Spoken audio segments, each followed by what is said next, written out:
बिस्मिल्लाहिर्रहमानिर्रहीम। अस्सलामुअलैकुम बच्चों, आज हम आपकी उर्दू की किताब के सफ़हा नंबर 4 से तोड़ और जोड़ के साथ पढ़ना सीखेंगे और अगले अल्फाज की तरफ आएंगे। देखिए ये क्या है।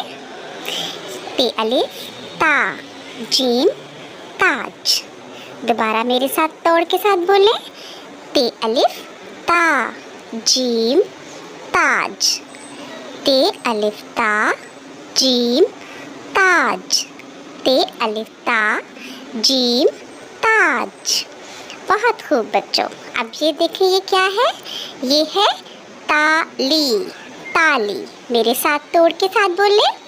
ते अलिफ ता लाम छोटी ये ली ता ली। ते अलिफ ता लाम छोटी ये ली ताली ताली।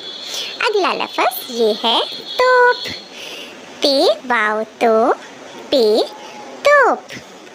ते वाव तो पे तोप। आप भी बोलें। ते वाव तो पे तोप। तोप। अल्लाह हाफ़िज़।